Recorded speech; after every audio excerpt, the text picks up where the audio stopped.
Alhamdulillah wa syukurulillah.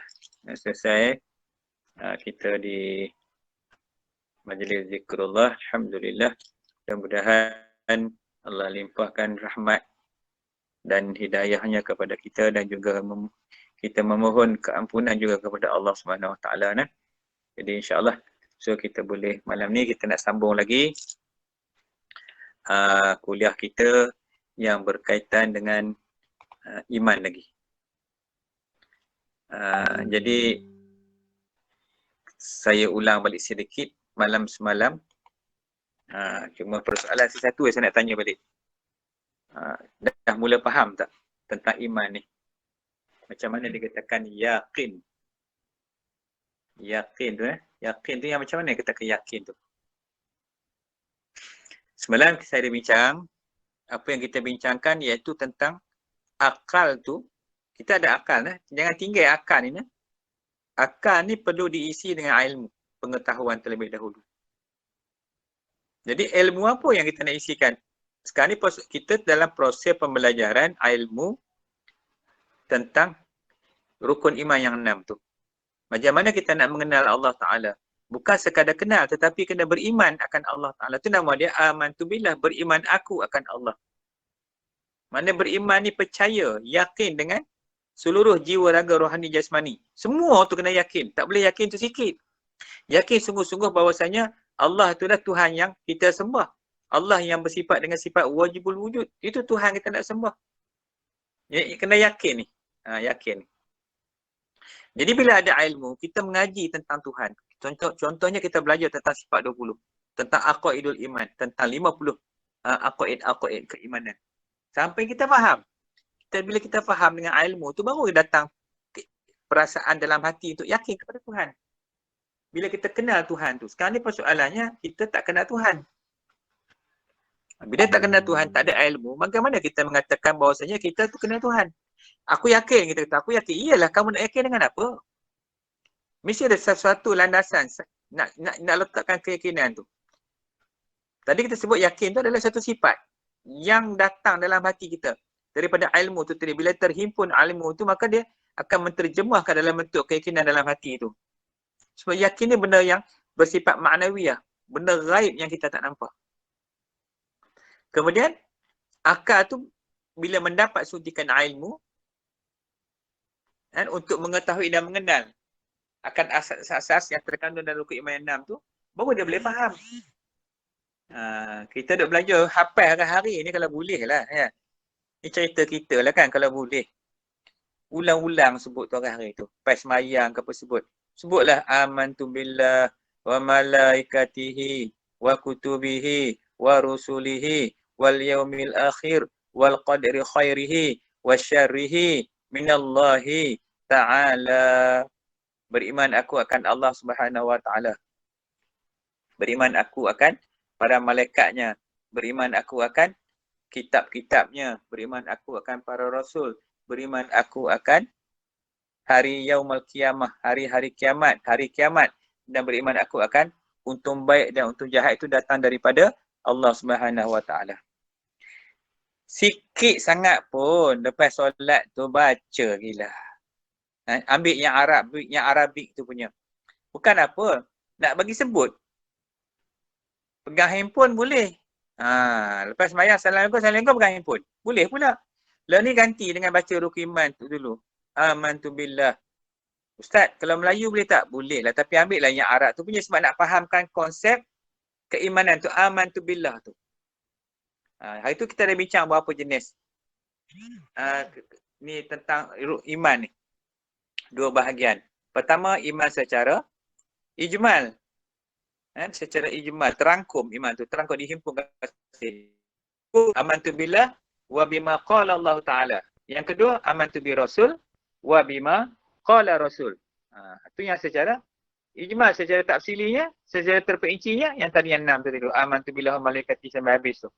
Itu. Jadi benda ni, ilmu-ilmu macam ni kena diulang sampai masuk dalam hati. Bila tanyanya kita faham, tanya kita faham macam tu. Dan kita dah jawab pula tentang masalah persoalan rukun iman ni. Baik. Jadi kalau tak ada bila tak ada ilmu, yakin tu nak masuk tak boleh, susah. Maka ini satu kaedah dengan pembelajaran melalui ilmu. Maka awal-awal ilmu yang kita kena belajar adalah ilmu tentang Allah, tentang Rasul dan tentang rukun iman tu, supaya kita dapat yakin kita tu. Kena tu harap kena dengan apa? Ilmu. Ustaz tu ngajar. Setiap malam akan mengaji dengan dia. Maknanya tu dia panggil taklid. Taklid ni dia tak sah lagi taklid ni. Iman ni yang taklid dia cuma ikut, dia cuma kenal Tuhan dengan sebab ustaz tu, tok guru tu ngajar dia. Begitu. Baik, ini satu kaedah yang proses dia punya flow dia tu kan, aturan dia tu begitu. Kemudian yang mana yang kita tengah buat sekarang ni dalam program kita punya jelajah syahadah yang kita bawa tu, dalam program jelajah syahadah ada satu tempat yang di mana kita mentajdidkan balik 2 kalimah syahadah kita. Jadi yang agak istimewa lah kan dalam kaedah ni, iaitu mentajdid semula 2 kalimah syahadah. Untuk apa? Untuk pertamanya kita nak terima balik, memperbaharui balik akan iman, Islam dan ihsan kita. Nanti yang kita mengaku menerima khalifah pusaka wali agama Islam, iman, Islam, ihsan tu. Yang ini satu kaedah.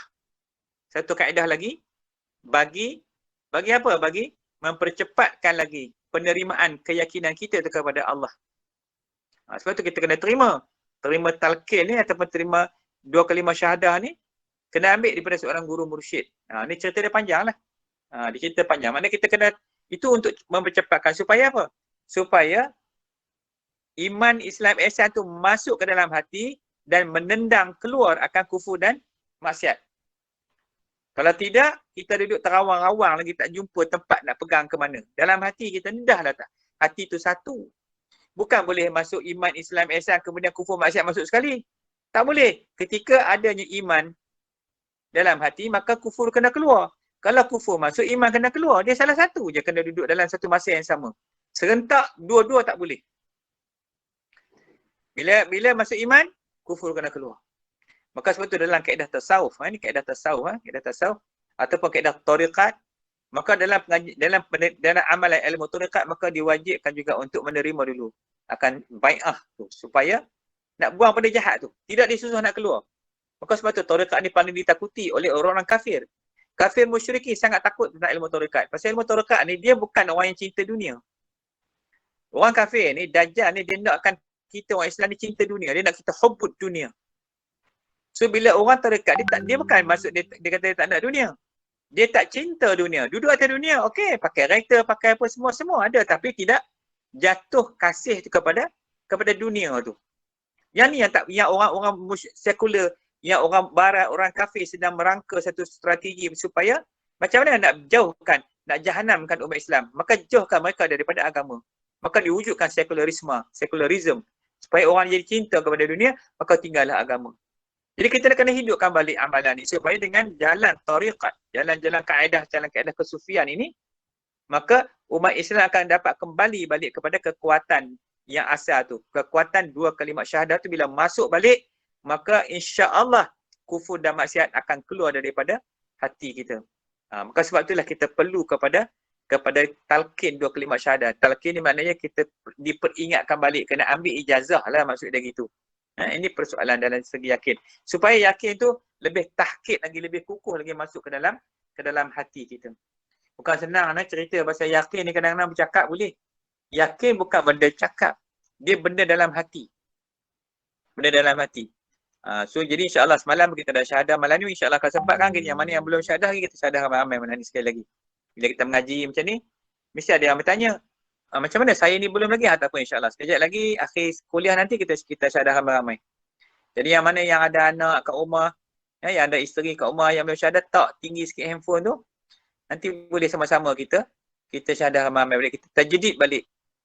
Nabi pun pesan, suruh sentiasalah kita tu, dia kata hendaklah sentiasa kamu memperbanyakkan zikrullah la ilaha illallah tu. Untuk apa? Supaya iman manusia ni jatuh macam kain buruk. Supaya iman tu naik balik, kekal balik di tempat yang tinggi balik.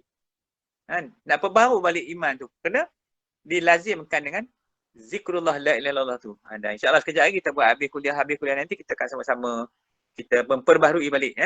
Kita orang Islam ni, Islam dah comel dah, cantik sangat dah, cuma nak bagi comel lagi, bagi perkemah lagi, bagi masuk cepat iman Islam ihsan dalam hati itu, mudah-mudahan keluarlah benda-benda maksiat kufur tu daripada hati kita nah. Okey, baik, itu yang pertama. Okey, yang ini yang kita ceritalah, yang benda ni sebenarnya kena mengaji apa ni sifat 20 dulu, tapi tak apalah, saya dah masuk bab yakin ni, saya sambung je dengan yakin. Bahagian yakin yang pertama, dia ada 3 bahagian yakin lah. Yakin yang pertama ilmu yakin, yakin yang kedua ainul yakin, yakin yang ketiganya hakul yakin. Kita ambil satu-satu dulu bagi faham dulu. Pertama, ilmu yakin, keyakinan yang berdasarkan kepada sumber ilmu. Yakin ni dia yakin dengan ilmu. Dia yakin sebab dia mengaji. Seperti dalam Quran surah At-Takasur, apa yang Allah sebut? Kalla law ta'lamuna ilmal yaqin. Kita baca satu. Kalla law ta'lamuna ilmal yaqin. Yakin tu. Ilmu yakin yang dipetik daripada firman Allah Subhanahu Wa Taala. Ini ada kisah disebutkan dalam Al-Quran. Demi sesungguhnya, kalaulah kamu mengetahui apa yang kamu akan hadapi dengan pengetahuan yang yakin. Kalaulah kamu ketahui, maknanya kalau kamu tahu. Ini cerita pasal tentang azab di padang mahsyar besok. Kalau kamu tahu. Gitu disebut gitu. Okey, baik. Jadi ini kita bagi contoh macam ni. Macam mana kita nak sampai pangkat yakin dengan ilmu ni? Yakin dengan ilmu ni. Ia berlaku apabila yakin baru bertapak di kotak fikiran. Maknanya yakin ni duduk dalam akal kita baru. Duduk kat kotak fikiran. Contohnya, kalau kita sebut selalu macam-macam contoh boleh kias. Ni saya salah satu contoh yang kita buat ni. Seorang yang masuk hutan. Apa yang terfikir biasanya dalam hutan kalau kita masuk? Kita masuk hutan pertama sekali kita mesti fikir binatang liar. Binatang liar ni banyak. Ada harimau, ada ular, ada beruang. Macam-macam lah binatang liar ni. Begitulah hal seseorang beribadat dan beriman. Hanya dengan menggunakan kaedah, akal fikiran dan ilmu zahir saja. Penetapan akan adanya Allah Ta'ala hanya dilakukan dengan perbahasan ilmu yang belum bertapak kukuh dalam hati. Maknanya, macam orang yang nak beriman kepada Allah, pangkat ilmu yakin ni, dia hanya yakin dengan sebab ada ilmu. Dalam hutan, maksud dia binatang liar. Kata dia. Pada pemikiran dia, kalau masuk hutan, ada binatang liar. Memanglah binatang liar duduk dalam hutan. Tapi apakah mesti dia bertemu dengan binatang liar tersebut? Maknanya dia berpendapat begitu. Sama juga dengan dia mengenal Tuhan. Dia mengenal Tuhan tu dia hanya kenal dengan ilmu. Diberitahu bahasanya Allah itu wujud. Betul ke Allah tu wujud? Ya, sebab ada dalil. Dalil apa? Allazi khalaqas samawati wal arda ma bainahuma, contohnya. Tanda, dalil naqli tentang kewujudan Allah itu wujud. Yakin dengan ilmu baru. Wujud, sesungguhnya Allah itu wujud. Wujud Tuhan itu benarlah wujud. Allah kata apa? Aku yang menjadikan. Allah yang menjadikan 7 lapis langit dan 7 lapis bumi. Dan barang yang berada di antara keduanya. Kita pun tak sebut. Macam mana kita nak tahu? Tanda adanya alam ini, tanda adanya Allah Ta'ala itu adalah baharu alam ini. Tengok alam ini. Tanda adanya burung, adanya tahik burung dekat situ. Tanda adanya cicak, orang rumah kita, berjumpa cicak kat dinding sebagainya. Itu tanda. Bukti menunjukkan adanya makhluk tersebut. Begitu juga dengan Tuhan. Tanda adanya Allah Ta'ala ini, alam ini. Baharu alam ini. Bila kita tahu bahasanya baharu alam ini menunjukkan tandanya ada pencipta. Siapakah yang mencipta alam ini? Pastilah ada Allah yang menciptakan. Okey, baik. Itu rekan-rekan. Kemudian, Allah kata lagi. Wa'bud rabbaka hatta ya'tiyakal yaqin. Dan sembahlah Tuhanmu sampai datang kepadamu yang diyakini. Sembahlah Tuhanmu sampai datang kepadamu yang diyakini. Apa dia? Sampai datang ajal. Mana kamu kena beribadat.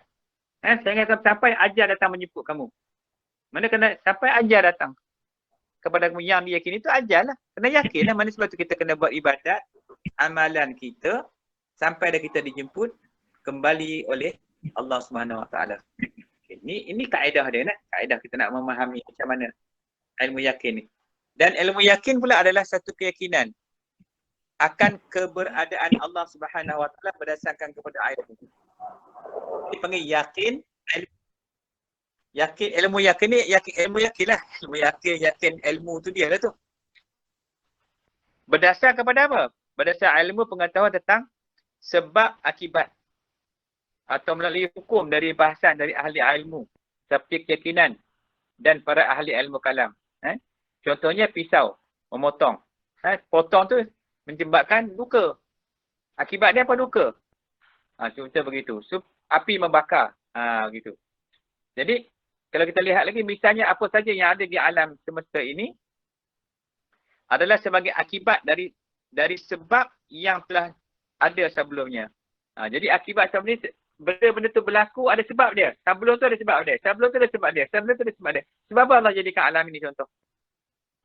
Itu sebab dan akibat dia. Sedangkan sebab yang telah ada sebelumnya yang juga merupakan akibat dari sebab yang sebelumnya lagi sehingga satu sampai kepada satu sebab yang tidak diakibatkan oleh satu sebab. Dia sebab atas sebab atas sebab atas sebab sampai satu sebab yang paling hujung tadi habis dah. Sebab tu apa tu dipanggil? Apa yang disebabkan? Apa penyebab utama? Penyebab utama itu adalah dari Allah Subhanahu Wa Taala sendiri. Dia dan itulah Tuhan. Tuhanlah yang menyebabkan alam ini terjadi. Tuhanlah yang menyebabkan segala-galanya yang berlaku di alam ini. Semua tu adalah daripada Tuhan. Ni kadang-kadang keliru juga kalau kita duk baca ni. Kita duk fikir macam mana ni. Tu masalah ilmu yakin. Ini baru yakin dengan ilmu. Jadi kita nak fahamnya bagaimana. Dan dialah Tuhan yang menjadikan segala sebab dan akibat atas penciptaan satu. Tuhan menjadikan alam ini ada sebab. Tuhan jadikan kita ke dunia ni pun ada sebab. Sebab apa? Allah nak uji kita. Maka Allah jadikan kita dihantar ke muka bumi ni. Allah sedia dulu dunia ni. Bumi ni Allah sedia dulu. Kemudian Allah hantar kita untuk diuji. Sebab apa? Sebab bila Allah tanya kita, bukankah aku ni Tuhan kamu? Semua kita jawab. Alastu bi rabbikum qalu bala syahidina. Kita dah mengaku dengan Tuhan. Lalu Tuhan hantar kita ke muka bumi untuk kita diuji. Kan? Mana ada sebab dan musabab dia. Sebab dan akibat dia.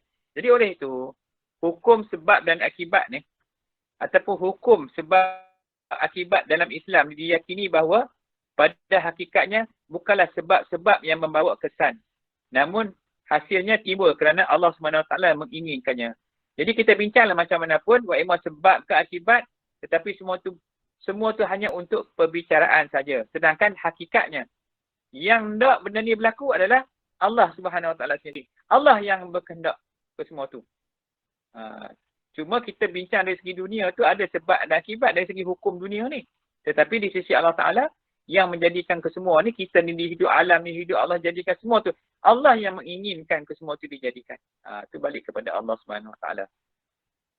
Ini persoalan dari segi ilmu yakin. Kita boleh bahas lagi lah, banyak benda lagi lah kalau kita nak bincang dari sudut ilmu yakin ya. Tu. Jadi manusia yang kita lihat ya, manusia yang mengetahui dengan yakin keadaan yang bakal dihadapi setelah kematian pasti akan meninggalkan sikap megah. Manusia ni lah kita tadi yang bila disebutkan tadi kan, dan sembahlah Tuhanmu sampai datang kepadamu yang diyakini ajal tu. Ini maknanya orang yang yakin yang yakin akan adanya kematian itu. Kematian yang mana? Yang Allah kata kullun nafsin za'iqatul maut. Setiap yang hidup tu pasti mati. Yakin juga tu. Tu yakin. Itu betul tu yakin tu. Jadi orang yang tahu itu, maka dia akan segera melaksanakan amal soleh. Dia tidak leka lagi. Tidak lalai lagi dengan dunia. Dunia tu hanyalah alat untuk dia kembali kepada akhirat. Bukan dunia tu alat untuk dia mencari kesenangan, kemewahan atas muka bumi ni. Sampai tak mati-mati ke. Tu cerita orang duk kata tak mati-mati. Mati. Jadi, nak duduk atas dunia ni, duduklah. Nak cari ke dunia tu, cari. Tak ada dihalang pun. Memang kerja kita yang itu. Tetapi bila dia dah faham, dia dah yakin bahawasanya ajal tu akan datang kepada dia, maka dia tidak melupakan urusan akhirat yang amat penting. Dan dia juga tidak lupa membuat persediaan untuknya. Maksudnya orang yang ingat kepada akhirat, yang yakin kepada akhirat, yakin kepada kematian, dia telah membuat persiapan yang awal lagi. Maknanya sentiasa ia ingat akan mati. Sebab itulah mati ni, sehari sampai berapa kali Nabi kita kena ingat? Sampai 27 kali. 27 kali mati kena ingat sehari. Kalau kita bahagi dengan jam kita tu, maknanya malaikat maut akan datang ziarah kita setiap 15 minit, 16 minit. Dia akan datang. Kerana berasa berangin di telinga kita. Kita ingat apa ni berangin. Mungkin malaikat tu lalu dia datang tengok kita. Tengok, belum lagi. Tengok, belum lagi. Tengok, belum lagi. Inilah yang kita nak kena faham baik-baik. Jadi ayat ni yang disebut ni tadi, dia adalah sebagai pengukuhan tegahan dan celaan terhadap sikap orang yang gila dunia dan yang terpesona dengan dunia ni. Jadi sebab tu dah tadi kita sambil-sambil kita belajar ni, kita pun nak buat juga persediaan apa yang tak kena lagi kat kita ni, yang kurang, kita tambahkan lagi. Minum malam macam ni kan. Biarlah orang mengadap FB, biarlah orang mengadap lain, kita tak usah lah ikut orang. Mata mengantuk pun tak apalah, yang pejam pun ramai dah ni. Duk pejam, celek, pejam, celek, pejam, celek. Kejap lagi habis ngaji, terbeliak punya mata dah. Iblis kuat, tahulah mengaji ni iblis cukup kuat. Ngaji je iblis kata siap kamu karang. Tak percaya kamu tengok karang. Tengah-tengah segar tadi tu, minum kopi lagi. Masuk mengaji bunyi yang yakin dah tak faham, dah start mengantuk. Mulalah terangguk, ya saja. Ya apa benda pun tak tahu. Begitu nah. Baik. So kita tengok slide yang seterusnya. Kita tengok tentang ni konsep sebab musabab tadi tu. Contohnya dia ni, bagi contoh je. Benda ni banyak kita bagi contoh. Jadi kita boleh fikir macam ni. Kita tengok carta tu kan. Kita datang ke dunia sekarang kita ni. Kita datang dari mak dan ayah kita. Betul tak? Mak dan ayah kita datang daripada datuk nenek kita. Datuk nenek kita daripada moyang kita. Moyang kita terusnya moyang sampailah balik kepada Adam. Maka ni ada disebab dan akibat dekat sini, sebab-sebab kejadian tu dah. Dan akhir sekali semua tu sampai kembali balik kepada Allah. Allah yang menghendaki kita ni dijadikan, dihidupkan atas muka bumi. Baik, dia ada satu masalah kat sini. Kita boleh fikir makhluk macam ni. Tetapi kita tak boleh fikir yang Tuhan pun wujud macam mana kita wujud. Kalau kita fikir pasal Tuhan tu datang daripada mana ya? Jangan dipikir tu iblis nak mula masuk dah tu. Tuhan macam kita kan? Kalau Tuhan macam kita, Tuhan tu bukan Tuhan lah. Sebab ada lagi yang menjadikan Tuhan. Yang dikatakan Tuhan tu sebab tak ada lagi dah. Dia yang wujudnya sedia wujud. Ini kena hati-hati baik-baik kita nak faham begini. Jadi Allah Ta'ala ni wujud bukan macam kita makhluk. Sebab kita makhluk ni dijadikan daripada tiada kepada ada. Bukan sebab tu disebut wujud yang ardi, yang mendatang. Dulu tak ada. Kemudian kita diwujudkan, dijadikan. Maka adalah kita hari ini. Tuhan, Allah Ta'ala itu bersifat apa? Qidam. Apa benda qidam? Sedia kan? Sedia ada. Sedia wujudnya. Sejak bila? Sejak azali lagi. Apa makna azali? Suatu masa yang kita tak tahu. Bila punya panjangnya masa tu? Masa yang kita tak boleh nak fikir, kita tak tahu. Dan wujudnya Allah Ta'ala itu pula wujud yang sedia ada. Dan Allah itu wujud apa? Yang wajibul wujud. Selalu kita sebut. Wajibul wujud yang ni wujud yang wajib. Wujud yang wajib itu bagi Allah Ta'ala. Manakala kita ni wujud yang mungkin. Dia panggil apa? Mungkinul wujud. Mungkin. Maksud mungkin wujud itu mungkin ada, mungkin tiada. Kadang-kadang kita kata mungkin ada, mungkin tak ada wujud. Mungkin ada. Itu sifat harus bagi Allah Ta'ala. Mengadakan ataupun meniadakan. Itu balik pada Allah Ta'ala balik. Itu kita ni. Mana makhluk ni semua mungkin. Mungkinul wujud. Tapi hakikatnya, realitinya, kita kena nafikan semua kewujudan tu. Kalau ikut dalam ilmu tasawuf, akhir sekali, nafikan segala sifat-sifat keakuan kita yang ada tu kita nafikan. Kita ni wujud kita bukan ada pun. Tak ada dulu asalnya. Kemudian Allah wujudkan kita. Begitulah yang kita ringkas sudah. Jadi, jangan tertipu dengan syaitan. Syaitan yang mengajak manusia berfikir, wujud Tuhan seperti ni wujudnya makhluk. Jangan fikir tentang Allah wujud macam kita. Kita faham. Kita daripada mak bapak kita. Tuhan macam mana? Kalau Tuhan macam kita juga, Tuhan bukanlah Tuhan. Gitu. Kita kena lawan gitu. Kalau Tuhan macam kita, Tuhan tu bukan Tuhan. Tuhan ni, dia sangat berkuasa. Kita berkuasa tak? Kita boleh tak buat apa? Boleh buat kereta. Kereta bolehlah buat. Itu pun Allah bagi hidayah. Allah bagi idea. Macam mana nak buat kereta? X50, Proton contohnya. Kan? Contoh macam itu. Itu je lah pun. Itu pun Allah yang bagi ilham pada kita. Kita tak pandai nak buat apa-apa. Tapi Tuhan memadai dengan cukup dengan kun fayakun jadi. Maka jadilah. Sangatlah beza kita dengan sebab Allah Ta'ala itu laisa kamitslihi syai'un. Allah Ta'ala tu tak sama dengan setiap apa yang berlaku ni, yang makhluk ni. Allah tu lain sama-sama sekali. Tak sama dengan kita. Ya? Itu cara ringkas lah kita nak faham kan. Ngaji-ngaji online macam ni susah kita nak berdepan pun sedap kita nak berhujah satu tu. Tapi walau bagaimanapun, insyaAllah baik kan. Jadi ada satu lagi bahagian yang saya rasa saya nak sembang sikit malam ni. Nak sembang sikit malam ni. Kan? Tu habis bab yakin tu dulu habis. Nanti semalam kita sambung pula dengan ainul yakin pula. Macam nak katakan ainul yakin ni yakin dengan ilmu dulu. Mana kita kena ada ilmu dulu baru kita boleh dipanggil ilmu yakin. Selagi ilmu pun tak ada, nak panggil ilmu yakin pun tak boleh. Kan? Sampai kita berilmu baru boleh panggil ilmu yakin. Mana kita makrifah dengan Allah Ta'ala itu setelah adanya ilmu. Ilmu. Kemudian kita akan naik kepada ainul yakin, kemudian hakul yakin. Itu tinggi lagi. Nanti semalam insya-Allah kita bincang lagi.